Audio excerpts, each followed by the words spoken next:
नमस्कार, सत श्री अकाल, आदाब। मैं डॉक्टर लोकेश शर्मा। आज एक ऐसे जटिल विषय पे हम मंथन करना अभी शुरू करने वाले हैं, शुरू करेंगे कि वो पूज्य गुरुदेव के भी सामने जब स्थिति कोई बिंदु आया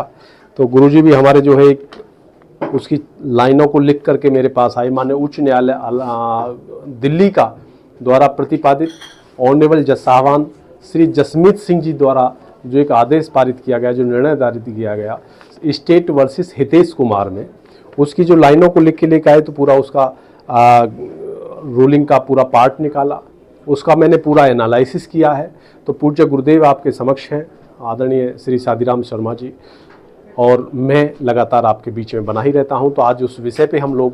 जो चर्चा करने वाले हैं, तो ध्यान देने योग्य केवल और केवल इतना है जो मैं अभी आपको हेडिंग बताना चाह रहा हूं। वो हेडिंग है कि किशोरों को ऑनरेबल जज साहबान कह रहे हैं, श्री आदरणीय श्री जसमीत सिंह जी, ऑनरेबल न्यायमूर्ति जसमीत सिंह जी, वो कह रहे हैं किशोरों को आपराधीकरण के डर के बिना रोमांटिक संबंध बनाने की अनुमति दी जानी चाहिए, पॉक्सो मामलों में दिल्ली हाई कोर्ट। और ये दिल्ली का मैटर है, राष्ट्रीय राजधानी क्षेत्र का, और राष्ट्रीय राजधानी क्षेत्र दिल्ली के मामले में जो लोकल अवर न्यायालय था, जो डिस्ट्रिक्ट कोर्ट था, वहाँ के बाद में वहाँ से जब बरी हो जाता है तो उस बरी होने के अगेंस्ट पॉक्सो मामले में स्टेट दिल्ली सरकार ने अपील किया, और अपील जो माने दिल्ली न्यायालय में जब दिल्ली हाई कोर्ट में पहुंचता है तो वहां ऑनरेबल जज साहबान जसमीत सिंह जी द्वारा ये निर्णय पारित किया जाता है। और उन्होंने जस्टिस जसमीत सिंह जी ने कहा है कि मेरा मानना है, इस तरह के जो मामले हैं उन्होंने अपना व्यू दिया है, और उन्होंने कहा है कि मेरा मानना है कि किशोर प्रेम पर सामाजिक और कानूनी विचारों को युवा व्यक्तियों के शोषण और दुर्व्यवहार से मुक्त रोमांटिक संबंधों में संलग्न होने के अधिकारों पर जोर देना चाहिए। ये जस्टिस जसमीत सिंह का कहना है। इसी में इन्होंने जब पूरा केस का एनालिसिस किया है, और एनालिसिस करते हुए जो पॉक्सो में पकड़ा हुआ व्यक्ति था, मीन्स जो पॉक्सो में आपराधिक कृत्य को करने वाला वो अपराधी था, वो प्रार्थी था, जिसके अगेंस्ट अपील को सुना जा रहा था, उस अपील में उस को बरी करते हुए, उसकी मीन्स बरी की सज़ा को एज इट इज़ रखते हुए, उस पर स्टेट गवर्नमेंट के अगेंस्ट उस आर्डर को, निर्णय को पारित करते हुए न्यायालय ने कहा है कि प्यार एक मौलिक मानवीय अनुभव है और किशोरों को भावनात्मक संबंध बनाने का अधिकार है। कानून को इन संबंधों को स्वीकार करने और सम्मान देने के लिए विकसित होना चाहिए, जब तक कि वे सहमति से हों और जबरदस्ती से मुक्त हों। उन्होंने कहा है कि नाबालिगों की सुरक्षा के लिए सहमति की कानूनी उम्र महत्वपूर्ण है, लेकिन कानून का ध्यान प्रेम को दंडित करने के बजाय शोषण और दुर्व्यवहार को रोकने पर होना चाहिए। इस तरह का जो ये व्यू दिया अपना उपरोक्त केस के मामले में, वो जस्टिस जसमीत सिंह जी ने कहा है। और अगला उन्होंने आगे कहा है कि कानूनी व्यवस्था को युवा व्यक्तियों के प्यार के अधिकारों की रक्षा करनी चाहिए, साथ ही उनकी सुरक्षा भलाई सुनिश्चित करनी चाहिए। मैं एक दयालु दृष्टिकोण की वकालत करता हूं, जो किशोर प्रेम से जुड़े मामलों में सजा से ज़्यादा समझदारी को प्राथमिकता देता है। इसी प्रकार लास्ट मोमेंट पे जो न्यायालय ने उसकी जन्म तिथि को, मीन्स उसकी एज को जो डिफाइन किया है, उसमें कहा है यह सिद्धांत तब लागू नहीं हो सकता। उन्होंने कटाक्ष भी किया है इसका,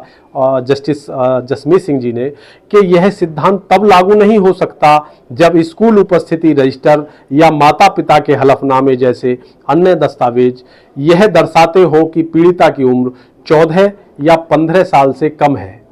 क्योंकि ऐसे मामलों में उम्र का अंतर बहुत ज़्यादा होता है, ऐसे मामलों में पॉक्सो एक्ट की अनदेखी करना न्याय का हनन होगा। जस्टिस सिंह ने फरवरी 2020 में यौन अपराधों से बच्चों के संरक्षण अधिनियम 2012 की धारा 4 के तहत व्यक्ति को बरी करने के ट्रायल कोर्ट का फैसला बरकरार रखा। आगे अंतिम मोमेंट पे उन्होंने जो निष्कर्ष दिया है कि निर्धारित वयस्कता की आयु उस कानून के संदर्भ में समझी और व्याख्या की जानी चाहिए जिसके लिए इस पर विचार किया जा रहा है। इस प्रकृति के मामलों में जहां नाबालिग अपनी राय और इच्छा में निश्चित और अडिग है, इस न्यायालय के लिए इस आधार पर उसके विचारों को खारिज करना सही और उचित नहीं होगा कि वह आज की तारीख से 18 वर्ष की नहीं है और केवल 16 वर्ष 10 महीने 21 दिन की है। तो इसमें राज्य बनाम हितेश में ये ऑनरेबल जस्टिस जसमीत सिंह माननीय उच्च न्यायालय दिल्ली द्वारा जो प्रतिपादित आदेश है, एक नज़ीर है, एक विधान ऐसा पारित किया गया है जो अन्य से हट करके एक इतिहास परक रूलिंग का जिसने स्थान लिया है।